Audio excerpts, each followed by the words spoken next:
All right, guys. So I want to say welcome to everyone this evening. Wonderful Thursday evening once again. You cannot believe there's another 7 days it's gone past.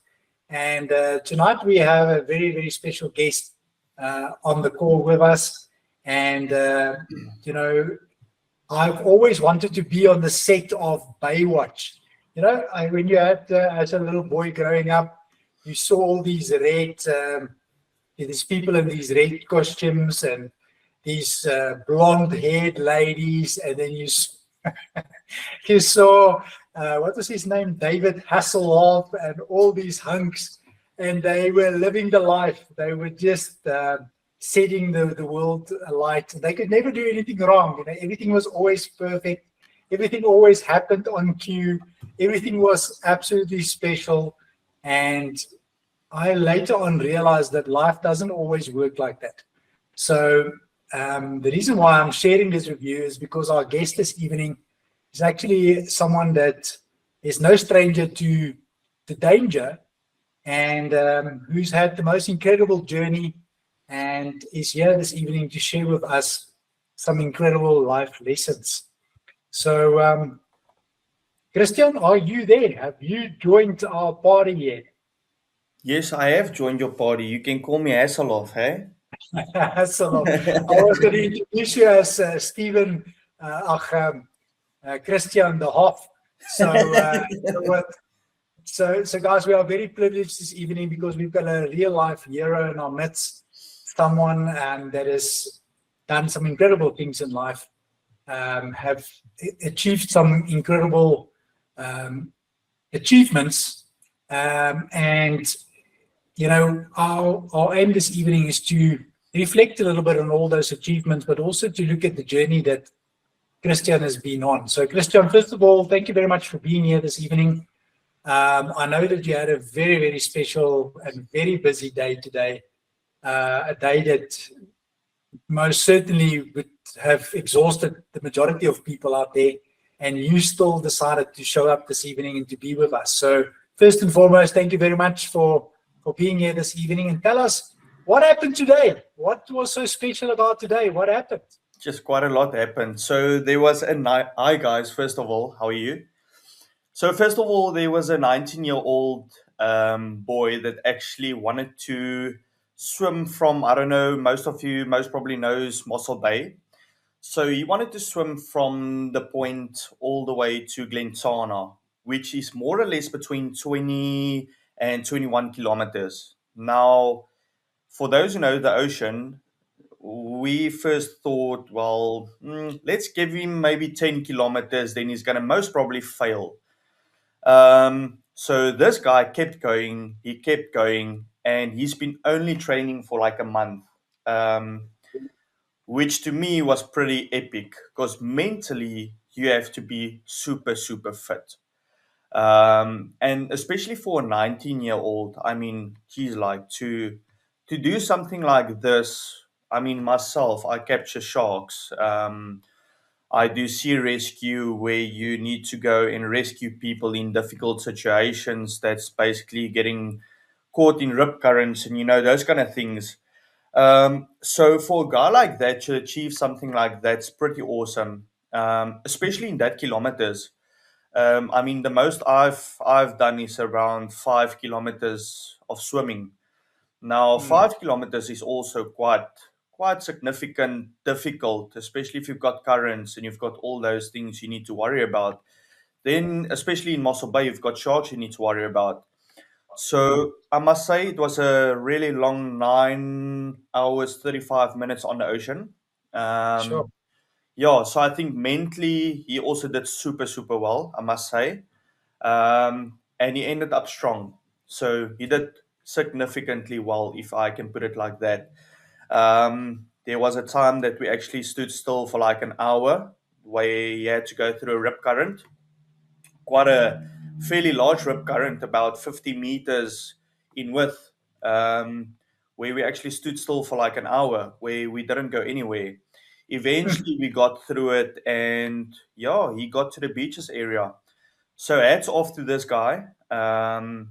We definitely got a pretty good suntan in.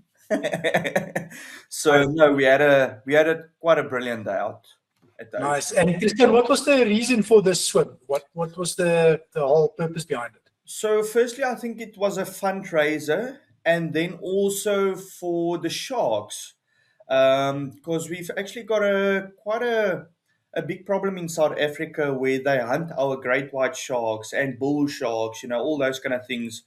For you guys that actually follows, the nature type of things and so forth. Especially in Durban, where they've got the drum lines and the shark nets that basically catches all our nature and stuff. So he wanted to do the swim for awareness purposes. Sure. And Yeah. then how did you get involved with all of this? So you are, you've got a man that, you've got so many different hats that you wear. We're going to dive into that a little bit later. But to give me an idea of exactly how you got involved with this and what was the reasoning that you had to be there with him, and was there like a crew that went with him, and how did you get involved with this? So I think first of all, Mossel Bay is only this big, so most of the people knows me now and they know what I do basically. So they involved me as a drone pilot, and then obviously as a safety officer, because I'm also a rescue swimmer for NSRI as well. So I'm a fairly good swimmer, so they involved me as a drone pilot as well as then a safety officer. So should something go wrong, then we are there to then help him. So it was me as a drone pilot and rescue swimmer. Then we had a paramedic on the boat, obviously the skipper, and then you can say his wingman if you want to put it like that. But this guy had to take his time the entire time. He only had certain stops that he could make for a certain amount of time. He only had certain things he could drink, like honey water, normal water. There was some stages that he could eat, just a fair amount of stuff. So there was quite a big team also involved, and then obviously the spectators that was involved. And especially with stuff like this, you need to really treat it like the worst case scenario. So should something happen like a shark bite, what are you going to do in the instance of a shark bite? So you need to really think about everything that can happen. Whether it's blue bottle stings, he's getting taken by a current, or a shark comes up to him. What are you going to do when stuff like this happens? So you have to think about the positive, but you always have to think about the negative as well. And how you're going to treat the negative. So the positive is always good, but how are you going to treat the negative should something like this happen? So I must say we were a fairly great team. Obviously, we had quite a few breathings before we actually entered the water. We actually set him one side so that the media actually could get to him as well, so that he can just prepare himself mentally. I mean, if media overwhelms him, then obviously his mind is not going to be at the swimming and so forth, and it's going to take him much longer to mentally prepare himself for what he needs to do. So that's basically what our role was in this entire scene. Wow. So Christiaan, I specifically ask you those questions because we sometimes look at an achievement like that, and I'm pretty sure that as we dive more into your story this evening and what you have gone through, we sometimes only see the glitz and the glamour. We see the achievement. We see the big things that is so-called media worthy shots that gets taken, and 99% of the time we forget about the hardship and the work that gets done behind the scenes. So we are in our organization, we very much focus on proper planning plus preparation prevents poor performance. And I'm so grateful that you started off by saying that you focus on the positives, yes, but you also need to prepare for the negatives and the tough times and what can go wrong. So I think if we equate that back to our own lives, we only want to focus on the positive. We only want to enjoy the good things of life. We only want the best possible outcome for our kids and for our clients and for our family and for everybody around us. And then when we don't prepare for the negatives, sometimes when they do happen, they completely overwhelm us and they destroy us many times. And I've seen this so often. So thanks for sharing that, Christiaan. And tell us a little bit more about Christiaan. Where are you from? And how come that you are talking to us this evening? All right, so I'm originally from Gauteng, the Krugersdorp area. I actually grew up there as well. So I actually ended school, say grade 10. I said to my father, listen, I'm finished with school. I'm fed up with this. I can't learn. I hate it. I don't want to go to school anymore. So he said to me, listen, and my father is an engineer. Like for them, there's only a black and a white. There's no in between, you know. So he said to me, Okay. listen, it's fine if you want to leave school, but you're going to work. You're not going to sit around here and do nothing. I'm like, all right, no problem. So he organized me a job on the mines. All right. So that meant that I had to be away from home, say 9 months of the year. And at the age of, say, 16, 17, well, what do you know? You actually know actually nothing. Yes. So I started working with them at that stage. Then they sent me away to go and work on the mines. So I had to stay away from home, say for 9 months of the year. So that's different type of guys. It's either Mhm. way you grow Yeah. up or you stay Yeah. behind. Yeah. They don't have time for little boys to come around there and just play around, you know. Yes. So in between that, when I came home for weekends and so forth, I've been a firefighter reservist as well for say 4 years. So in that, you also see a different part of the world. You see the good, but you always see the worst as well.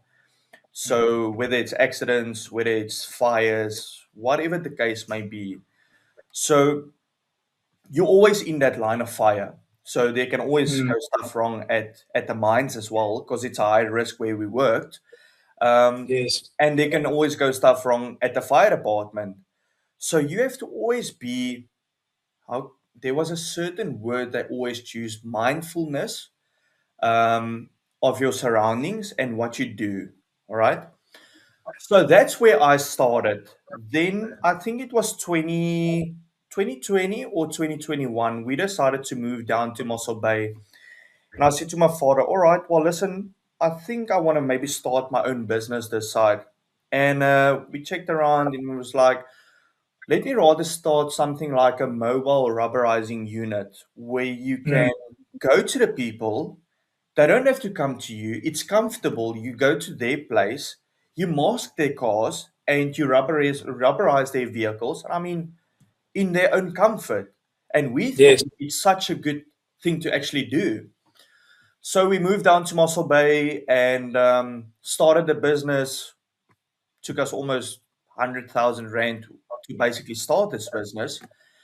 And started this business and got a job here, got a job there, got something in Sedgefield, never got something in Mossel Bay. So I started talking to some people in Mossel Bay, and they're like, "Listen, if you're not from this place, I promise you're not going to get work, because this is Mm. the type of people that's staying in Mossel Bay. If you're not from Mossel Bay, they basically see you as an incomer, so they won't Okay. basically support your business." Now, I don't know if Yes. there's people here from Mossel Bay that grew up here. I'm very sorry if I take you in the face, but that's basically how it is. So sorry for that. But that's basically, they don't see you as part of them. They see you as an incomer. So they only support their local businesses, which was fair. We never knew it. So after that, I had to actually close my business because I mean financially it was not beneficial. I mean, I wrote out all my petrol. We had to buy chemicals on our own expenses. So financially, it was never beneficial. So in between, I always flew drone for around 9 to 10 years now. And I just started flying my drone every day at Dunner Bay, capturing the sharks, posting it, actually just making a page. Didn't actually care about it. Um, posting the photos of all the sharks that's basically roaming in Dunner Bay. And got a like here, got a like there, didn't really make something out of it. Then Yes. when my business closed, I was like, yo, I really need to actually do something with my time and see where I can invest myself. Yes. So I started more into the droning and camera work and all those kind of things. And, got a like here, got a like there, maybe got a share there. And sometimes I really just wanted to give up, like just quit and say, listen, I'm finished. I'm over this. No one sees Mm. me. Um, it just feels like I'm not going to get anywhere. And there was one thing my mother always said to me. She's like, listen, just keep going. You're definitely going to get the fruit from this. And I actually Yes. never made something out of this. I'm like, yeah, Tani, you know what you're talking about. So I basically just kept going.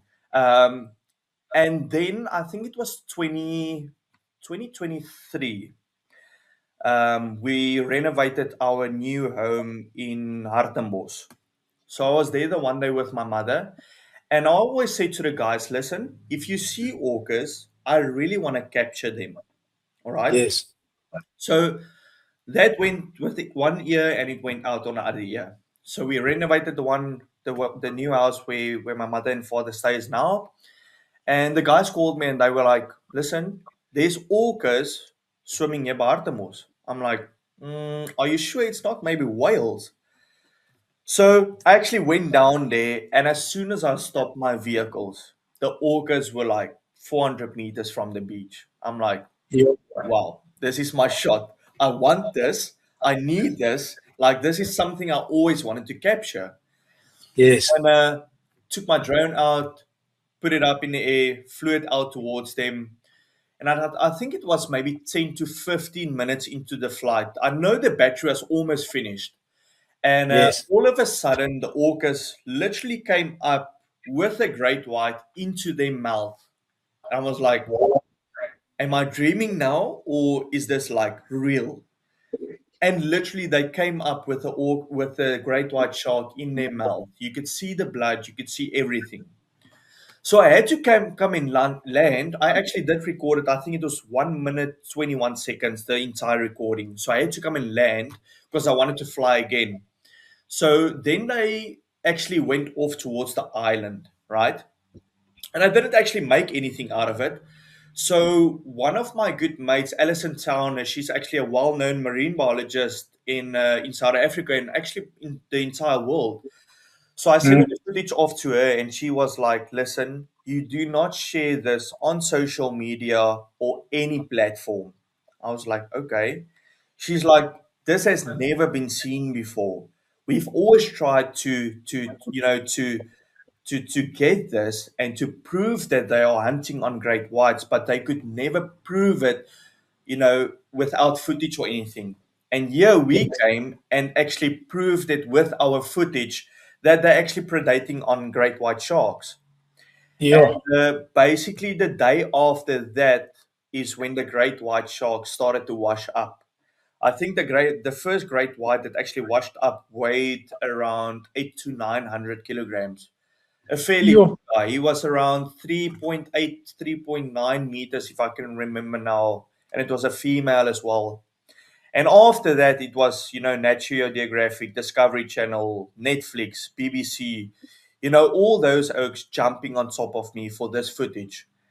Um, so the point I'm trying to make here is that even though you thinking that you're not getting anywhere, there's definitely people seeing you and believing in you. So there's a Yes. thing you say, never give up. Just continue going. Consistency. Consistency is key. Without consistency and discipline, you can't get anywhere. And that's the key factors you must always remember.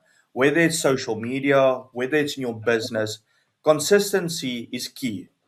And discipline. That's the key things you need to always remember. Yeah.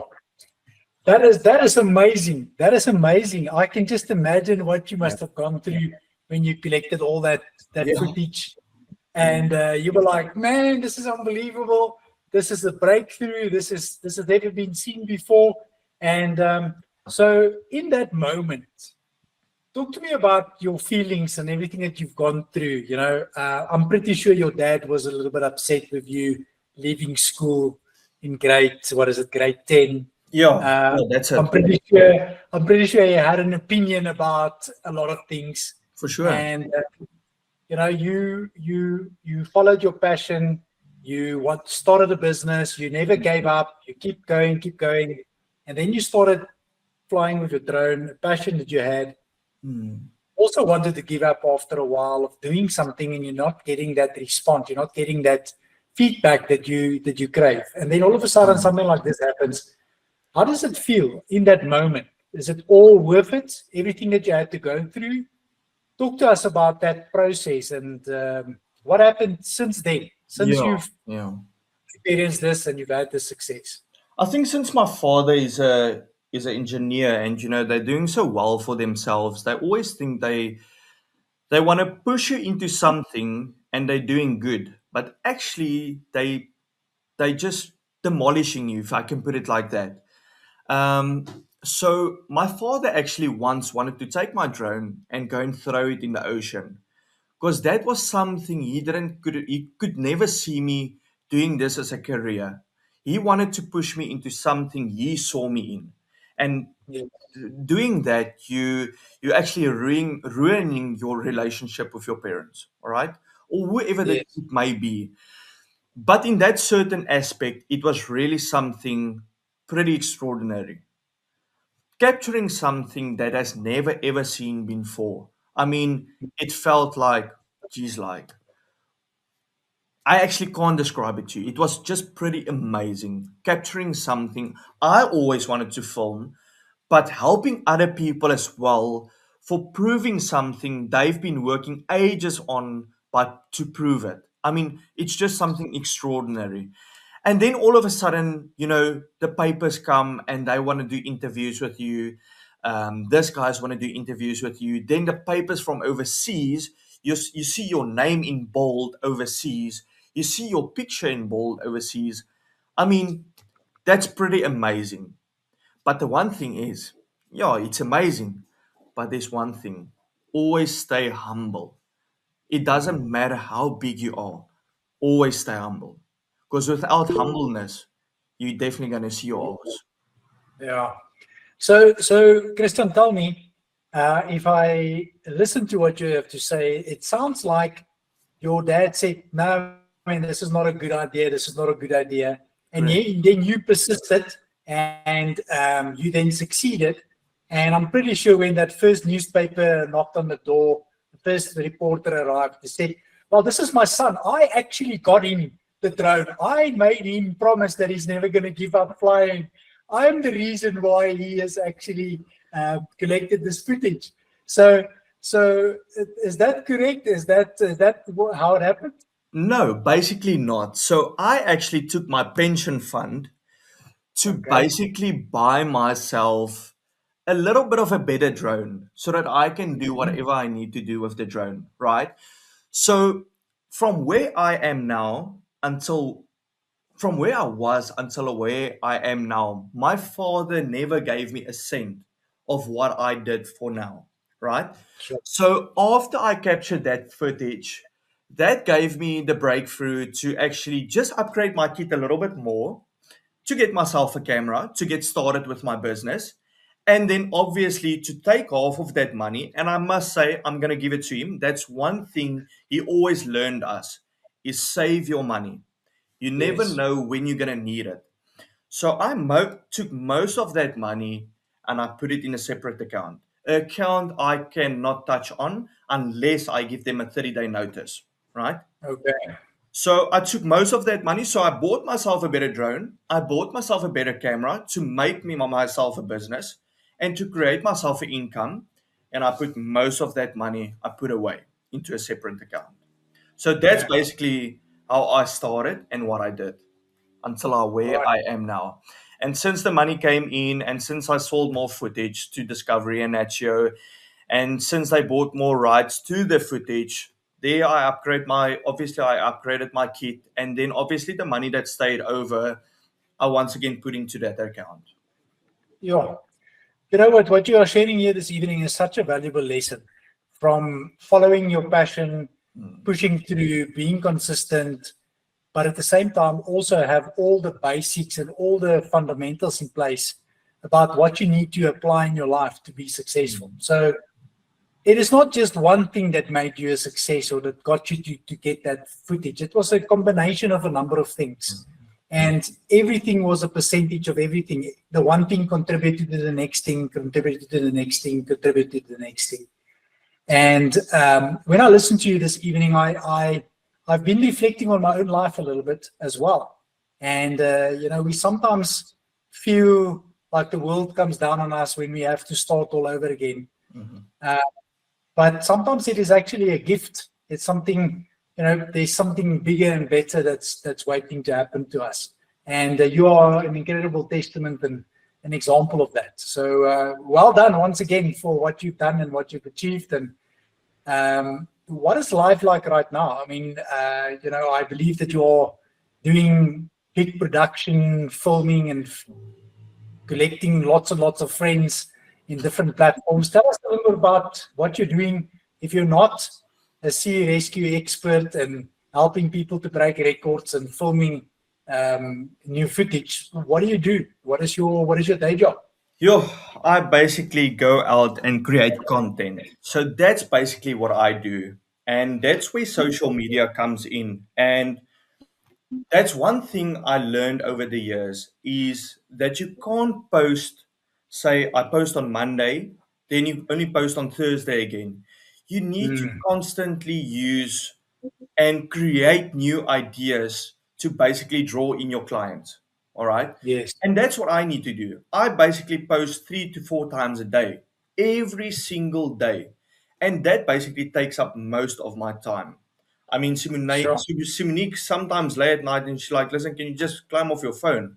And I'm like, I'm still busy on Facebook. So she always sometimes get mad at me as well. But that's basically how committed I am to my business and to my Yes. social media. I mean, from starting at 0 followers to having now 100 and I think it's 26,000 followers. Yeah. It takes a lot of work. It takes a lot of effort. And most of you will ask me, did I boost any of my posts? I actually never boosted any of my posts. I even don't know how to boost it. So I basically never boosted any of my posts. It's all naturally grown followers. Wow. So that's basically what I'm doing. Then I'm basically helping other people, creating content for themselves. We're basically shooting documentaries with overseas people. A while ago, I actually worked with the film crew of Gold Rush. I don't know if you guys know the Gold Rush episode on Discovery Channel. There we actually shot the new Super Vet that's also on TV. I actually worked the end of last year. I worked with Pietri de Wet from Hier gaan ons alweer. So we're quite busy in our lane. And I mean, people sometimes say, "Oh, we're very quiet at business." Well, if you're quiet at business, then you work on your social media. Because if your social media is up to date, then obviously the Yes. business is going to come in. I mean, Yes. sometimes if I'm not busy, I'm working on my social media. But if I'm not working on my social media, I'm actually busy with a job. So Yes. I'm never really sitting still anywhere. And if I'm not busy there, we busy planning our sea rescue stuff because I'm on management there as well. So then we've got meetings on our NSRI stuff where we basically discuss the overall well-being of sea rescue and base preparations and crew well-being and trainings, those kind of things. So I've got a pretty busy schedule. The way my schedule is, I almost need to stand up like 3 o'clock in the morning. So, yeah, just to fit in everything in one day, which is not the case. Myself and Simonique actually stands up the same time in the morning, which is 5 o'clock. And I mean, if you want to be successful, you can't sleep till 7 and 8 o'clock in the morning. You're never going to make it. That I can Yes. promise you. You need to start early in the morning and get all of your stuff done in the day and plan according to. Nice. That's basically what we do. So Christian, it doesn't matter what you do as long as you have a passion for it. Yeah. You wake up with a clear goal every single day, and you make sure that you make every minute of every day, you make it count. So whether you're working on your business, being productive and income generating activities, and if you're not, then you're working on generating content, documenting your day, making sure that you share what you are doing, what you're passionate about, and that you keep those eyeballs in the right place. For sure. For sure. Good. I like it a lot. Sure. Thank you very much for those insights. So I believe that you are also entering to do the Transugalas next year. So tell us a little bit. That is Tell correct. us a little bit about that. I actually wanted to first enter into the Ironman, and after December, when the Transugalas happened, I was just like, you know what? This has been the second year I didn't compete into the Transugalas. I think I actually want to do it with my own boat and my own co-pilot, because I did it. I think it was 2023. I did the Transugalas as a co-pilot, and I must honestly say I did miss it quite a lot. Seeing that boat go up and down, up and down, up and down. I mean, it's an adrenaline rush. That's me. I'm an adrenaline rush. Yes. So, yeah, got myself a boat now, and now it's training after this. So we So actually just can't wait for this. for the people that don't know what the Transugalas is, can you just fill us in? What exactly is it, and just how special is it to be in that race? Yeah, it's pretty special. You know, it's 700, I think it's 700 and something kilometers over 4 days. And they call it the toughest inflatable boat race in the world. So I must honestly say, your body takes a beating after those 4 days. So you must honestly train as hard as you can. Once again, training, consistency, and discipline. That's basically in every aspect of your life, you're going to have discipline and consistency. That's basically the key. Without those things in your life, it's nothing is going to work for you. So that's basically what that is. It's the toughest inflatable boat race in the world. And I don't know if some of you guys know, but PG also used to participate in those kind of things, and he was pretty good in that. Nice. Thanks for sharing that. So the question I've got for you, and if anybody's got any questions, you're more than welcome to type them in or raise your hand.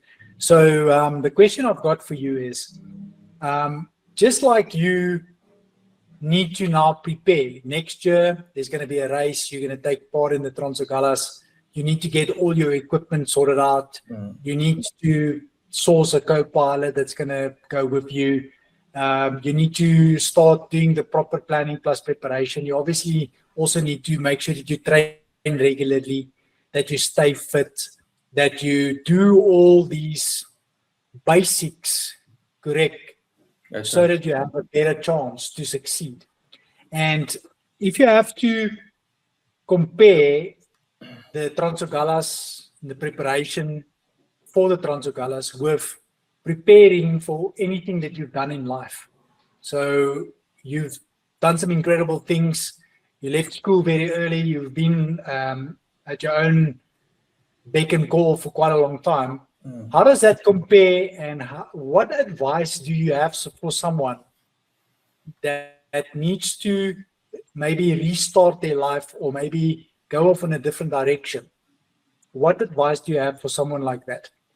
Well, honestly, if I must put preparations now, obviously I've been with sea rescue and all those kind of things. So to me, it's pretty comfortable. The ocean to me is calmness. So to me, prepping for this kind of things it's pretty simple to me, because I'm pretty comfortable into this. But yeah, it's if you're a person that doesn't enjoy your job, I don't think the job is then for you. obviously you must stand up every single morning and be able to say, yo, I'm ready for my job. Because I mean, that's what I'm doing every morning. I'm ready for Yes. my job every single morning. If I need to work 10, 11, 12 at night, I'm basically enjoying my job. So Yes. if you're not enjoying your job, I really think you need to go and sit and say, where am I going with my life? What am I going to do to make it better? What am I going to do to make my job better? Is the problem with me or is it with the job? So Yes. sometimes people don't enjoy their job because it's maybe the colleagues that doesn't fancy them, or those small type of things. So in regards with my business, it's pretty simple. I had to learn discipline from a very young age, right? To not play around. My bills need to be paid. So it was pretty simple to me. Either way you work, or you're gonna pack packets at Pick and Pay. So Yes. to me, it was pretty simple. You work, you get the job done, you get an income, and you go forward. So I don't know if that's pretty clear to you guys. Um, I'm not a massive business advisor. I can definitely advise you from what I did and where I came from. But once again, where I came from, it was definitely consistency and obviously discipline. Discipline was a massive role into my business. I mean, standing up at 4 o'clock, going to your client, and remember the client is always right. Whether you like it or not, your client is always right. You need most of you will laugh at me, but they're always right. So you I need to like that. fancy them. So we are pretty much on this journey. All of us is on a journey to somewhere, and we are part of this thing called life, and life happens to all of us. So how do you handle disappointments? Well, in the 4 years that I've been working now, we've had numerous places where we went and then obviously we don't get paid. Then we lose money. Right now, you can't go and sit in a corner and say, well, I lost 200,000. Well, what are you going to do in regards to that? Obviously, pick up your chin, stand up, and pitch up at the next event. That's all you can do. You can't go and sit in a corner and say, well, I lost 200,000 now. Now I can't do anything. Mm, Go and search for more work. I mean, this happened numerous times now. Then in social media, you will always have that one keyboard warrior that wants to tickle your fancy every day. That I can promise you. I mean, even today, we had lots of keyboard warriors that said to us, yo, what about the Sharks? You don't play like that. You don't do that. I mean, you're always going to get negative comments, but take that negativity and put it in a positive way. Use that negativity to drive your business, and you're going to yes. succeed. I promise you that. You will see mostly on my platform as well. If we get a lot of negativity, I don't even reply to people. I don't even fancy them, because when you reply to them, they will most probably find it attractive. They will actually Mm, like if you send a message to them, he replies to you. You reply to him now, he replies to you again. And all of a sudden it was just so worthless. Then when you get yourself, there's a half an hour gone by where you could have spent that half an hour onto something else yeah. rather than entertaining this guy. So that's just me. That's how I handle disappointment. I'm a very hard guy. That's how we've been raised as well. So I mean, don't always take that negativity personal. There's Personally. always Right. someone in your life that's gonna throw negativity at you. Rather use it and put it in a positive way and use it to your advantage and go and show them the different side. That's what I can Fantastic. tell you guys about it. Fantastic. Yeah, Christiaan, this is so insightful. I know that our audience this evening is getting a lot of value. So, can I see a show of hands, some thumbs up, some hearts if you want to? He is spoken for, so he's not available. He's not going to put on his red costume and run around. But can we get some thumbs ups? Laka, thank you very much. Thank you very much. Is there anybody that want to ask Christiaan any questions? You're more than welcome to unmute yourself. And so, Christiaan, we often go through life and we wish things were better. And I can clearly see from what I've gathered from your talk and from your interaction and the way you share your story and talk about your life, you don't wish for things to be better. You just make sure that you are better to cater for every single situation that might come up. Correct. 100% correct. And I love the way you've gone through this whole journey of yours, where you started a business, it didn't work out, then you found money to buy a drone, you then started doing something new, you had a passion for it, you kept going. Yes, it was tough, but then something that's very important that you said, you also reinvested back into your business. So the moment you had a bit of success, you not just sit, close the doors and celebrated your success. You say, well, listen, this is success. This is brilliant. Love this. Now let's do it again. Let's do it again. Let's celebrate for an hour or two, and then pack away everything and let's go and do it again. Let's start with day zero. My dad always said, I one day asked my dad about this, and I don't know if you can maybe reflect on this as well. Myself and my dad, we didn't have the best relationships, but one thing that he actually taught me in life, he was fairly successful. And one day I said to him, so Dad, what motivates you to get going every day? How do you find that motivation? So before I give you the answer that he gave me, I want to ask you, how do you find the motivation when you succeed? How do you find the motivation to keep going? Well, I think it's pretty simple. A partner in your life can really also play a massive role in your life. Either way, they're going to help you succeed, or they're definitely going to help you fail. That's 100% for sure what can happen. So, whether you're in a dark place, whether you're in a good place, a partner can play a massive role in your life to actually help you succeed. And you have to help each other succeed. That is, to me, that is the motivation. Just by coming to you and saying, listen, I'm so proud of you, of what you're doing, can be a massive motivation for someone.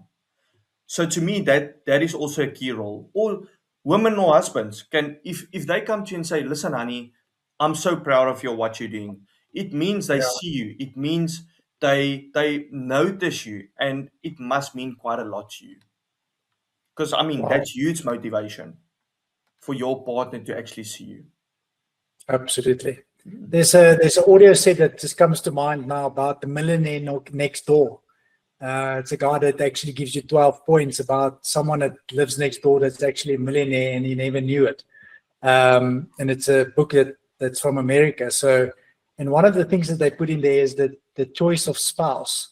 So, your spouse definitely have a big impact on your life, on your attitude, on your ability to stand up and withstand challenges. And the same way, the partners that you have in life and business is also very important to make sure that whoever you trust for information actually know what they're talking about. And it's not something that they just share to line their own pockets, but actually to find value and to make a difference in your life. Sure. Recognition.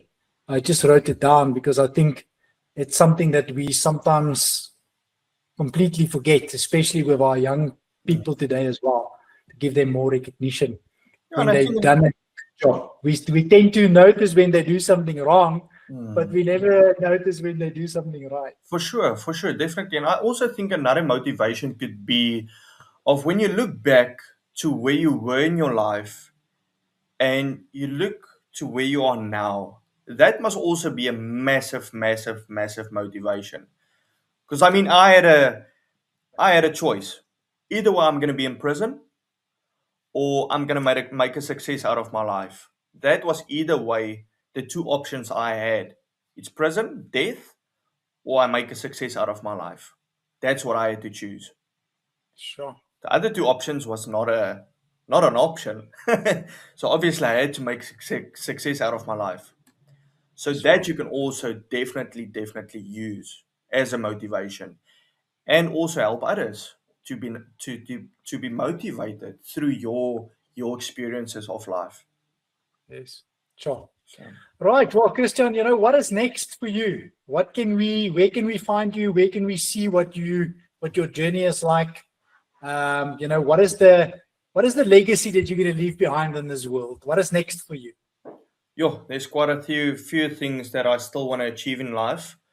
Um, I'm basically taking day by day. Every day to me is a new day. So I'm taking that day, spending my time on that day, and I'm making success out of that day. But also, I'm planning ahead in front of me. So there's quite a few things I've still got lined up for us to do. Obviously, documentaries. I still want to do my own documentary as well. So that's also lined up for me. Then I know I've got Discovery Channel coming up and National Geographic that's coming up that actually want footage of great whites. So I've got them that's lined up. So I actually can't wait for them to come back this side so that we can start filming. And yeah, obviously then the Transagalis. I think that's really gonna take up most of my time this year. Obviously, I've got work to do as well, but mostly the Transagalis would be my number one thing that I would be focused on, because I mean that's an achievement I wanna achieve. And then obviously next year I think I will definitely try and do the Ironman. That's also a thing that's been on my list for quite some time, because I am quite fit for that. So that's also on my list. So I've got quite a few things that's been lined up. You guys can definitely look at my social media, Drone Fanatics SA, and you guys can go and follow me and see what's our journey like. I mean, I can't tell you tomorrow is going to be like this, because maybe tomorrow Discovery Channel tells me, listen, don't you want to come and work for us? So, I mean, I'm taking day by day and making a success out of my day. That's basically what I'm doing. Fantastic. I really like that, Christiaan. I'm going to close it all by saying this, that I've learned something from you this evening, and it's definitely about the discipline, recognition, and taking it day by day. My dad, in all his life, one day I asked him, so how do you motivate yourself every day? You've got everything that you want, you've achieved everything that you want to achieve.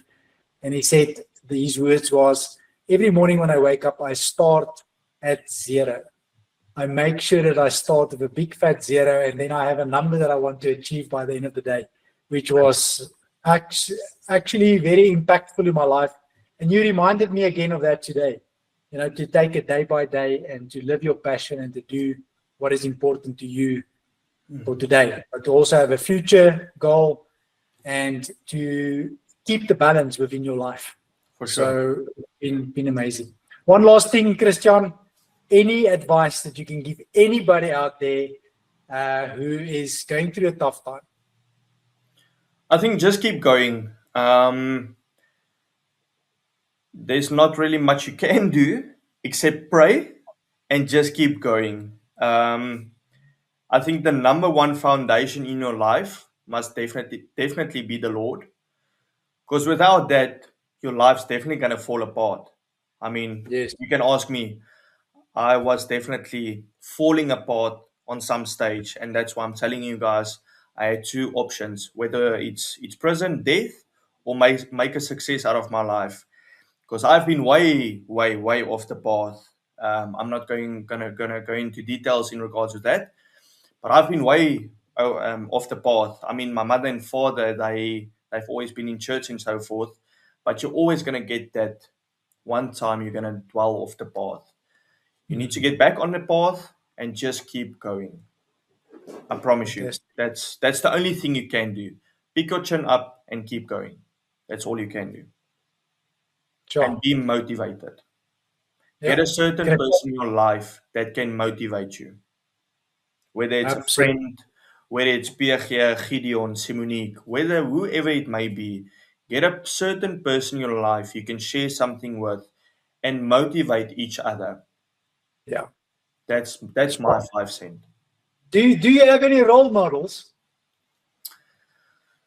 I've actually got quite a few people I'm looking up to. There's one certain person in South Africa, a very well-known photographer, Anton van den Berg, they call him. His following is, I think, 360,000 now. But I always looked up to him as a photographer and improving myself. And I was always thinking, yes, this guy is too good to actually speak to me, you know?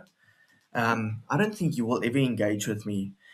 And then one day he actually sent me a message. He's like, listen, I actually love what you're doing. I think we really need to sit around the table and discuss my new magazine. I want you to feature in my magazine. I'm like, are you trying to scam me now or what? And actually he was dead honest. He wanted me to actually participate in his magazine. And to me, that was actually pretty epic. Because I mean, a guy of that caliber, I mean, that's world class, noticing you and be like, listen, don't you want to feature in my magazine?